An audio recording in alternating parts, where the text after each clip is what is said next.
तो चलिए सीधे मुद्दे पर आते हैं। आज के इस विश्लेषण में हम इंटरनेट के एक ऐसे ट्रेंड को डिकोड करने वाले हैं जिसने सबको हैरान कर दिया है। हम बात कर रहे हैं कॉकरोच जनता पार्टी और भारत के युवाओं की उस डिजिटल विद्रोह की जो आजकल हर जगह छाया हुआ है। मतलब कॉकरोच ये वही कीड़ा है ना जिसे देखते ही हम सबसे पहले चप्पल ढूंढते हैं। लेकिन आज ये किसी कोने में छिपने वाले कीड़े का नाम नहीं है, बल्कि सिस्टम से सीधे टकराने वाले एक डिजिटल आंदोलन का प्रतीक बन चुका है।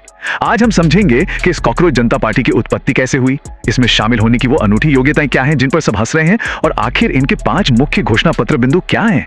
बिना किसी रैली या लाउडस्पीकर के ये पार्टी इंटरनेट पर जो तूफान ला रही है, चलिए उसे समझते हैं। अब आपके मन में सबसे पहला सवाल यही आ रहा होगा कि आखिर देश का वो पढ़ा लिखा युवा जो दिन रात एक करके सरकारी नौकरियों की तैयारी कर रहा है, रोजगार ढूंढ रहा है, वो जानबूझकर खुद को कॉकरोच जैसा नाम क्यों दे रहा है। सुनने में एक मजाक लग सकता है, लेकिन सच कहूं तो इसके पीछे बहुत गहरी हताशा है। ये एक पूरी पीढ़ी का अपने ही सिस्टम को आईना दिखाने का और उसे छिड़ाने का एक बिल्कुल नया और अजीबोगरीब तरीका है। देखिए इंटरनेट पर चीजें कितनी तेजी से बदलती हैं। 15 मई 2026 की बात है। सुप्रीम कोर्ट में एक सुनवाई के दौरान एक टिप्पणी आती है। बस इसके ठीक अगले ही दिन इंटरनेट पर एक भयंकर आक्रोश वायरल हो जाता है। और फिर क्या था, महज कुछ ही घंटों के भीतर एक्स यानी ट्विटर पर एक गूगल फॉर्म लाइव हो जाता है। आप सोचिए, एक छोटी सी चिंगारी ने कितनी जल्दी एक पूरी तरह से ऑर्गेनाइज्ड व्यंग्यात्मक आंदोलन का रूप ले लिया। ये अपने आप में कमाल है। तो असल में हुआ ये था कि उस अदालती सुनवाई के दौरान कॉकरोच और परजीवी जैसे शब्दों का इस्तेमाल हुआ। अब इंटरनेट की नजर तो हर जगह होती है, उन्होंने तुरंत इन शब्दों को पकड़ लिया। बस फिर क्या था, सोशल मीडिया पर मीम्स और पोस्ट की बाढ़ आ गई। इन शब्दों ने उस युवा वर्ग को बहुत गहराई तक चुभन दी जो पहले से ही इस पूरे सिस्टम से परेशान और नाराज चल रहा था। लेकिन रुकिए, यहां कहानी का दूसरा पहलू भी जानना जरूरी है। भारत के मुख्य न्यायाधीश यानी सीजेआई ने बाद में बाकायदा एक आधिकारिक स्पष्टीकरण भी दिया। उन्होंने बिल्कुल साफ किया कि उनका इशारा सिर्फ और सिर्फ उन लोगों की तरफ था जो फर्जी डिग्री लेकर सिस्टम को अंदर से खराब करते हैं, बल्कि उन्होंने तो देश के मेहनती और कर्मठ युवाओं की तारीफ भी की और उन्हें विकास का असली स्तंभ बताया। तो ये बात एकदम क्लियर है कि मूल टिप्पणी का मकसद आम छात्रों का अपमान करना बिल्कुल नहीं था। पर कहते हैं ना, एक बार बात दिल पे लग गई तो लग गई। स्पष्टीकरण अपनी जगह था, लेकिन जमीनी हकीकत अपनी जगह। वो युवा जो लगातार रद्द होती परीक्षाओं, आए दिन होने वाले पेपर लीक और फॉर्म भरते भरते अपनी निकलती उम्र से हताश थे, उन्होंने इस शब्द को एक हथियार बना लिया।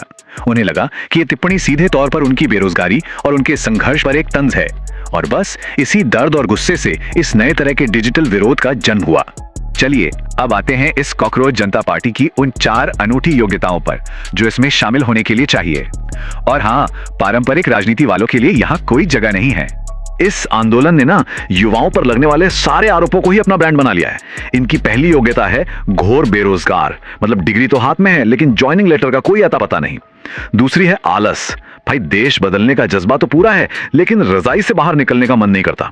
तीसरी योग्यता है ऑनलाइन जीवी होना, जो 24 घंटे मोबाइल स्क्रीन से चिपके रहते हैं। और चौथी जो सबसे खास है, भड़ास निकालना, मतलब सड़क पर जाकर सिर्फ नारे लगाने के बजाय ऐसे तीखे मीम्स बनाना जो सीधा सिस्टम को जाके चुभें। अब आप जरूर सोच रहे होंगे कि इस पूरे वायरल और व्यंग्यात्मक कैंपेन के पीछे का मास्टरमाइंड आखिर है कौन। तो आपको बता दें, ये वायरल गूगल फॉर्म 30 साल के अभिजीत ने शुरू किया था। और अभिजीत कोई नौसिखिए नहीं है, वो बॉस्टन यूनिवर्सिटी से पब्लिक रिलेशंस में मास्टर्स कर रहे हैं। और सबसे दिलचस्प बात, 2020 से 2023 के बीच उन्होंने एक प्रमुख राजनीतिक दल की सोशल मीडिया टीम में काम किया है। मीम बेस्ड पॉलिटिकल कैंपेन चलाने में उन्हें महारत हासिल है। और सच कहूं तो उनके इसी पीआर एक्सपीरियंस ने इस डिजिटल विद्रोह को इतनी तेजी से खड़ा कर दिया। अगर हम पारंपरिक राजनीति और इस कॉकरोच जनता पार्टी के काम करने के तरीके को देखें तो फर्क एकदम साफ है।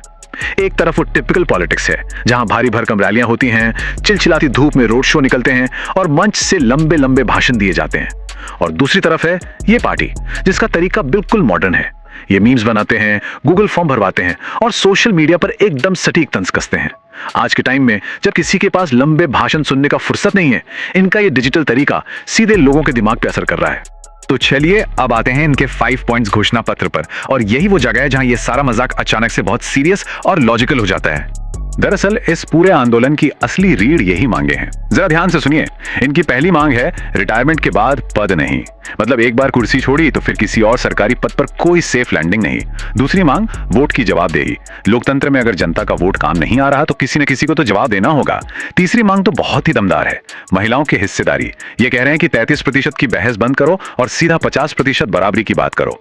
चौथी मांग में मीडिया से कहा गया है कि टीवी स्टूडियोज में बैठकर असली मुद्दों पर बात हो, जैसे महंगाई और बेरोजगारी। और पांचवी मांग है दल बदल का विरोध। चुनाव जीतने के बाद ये जो नेताओं के पार्टी बदलने का खेल चलता है ना, उस पर पूरी तरह रोक लगे। ये सारे वो मुद्दे हैं जो सीधे तौर पर आम इंसान से जुड़े हैं।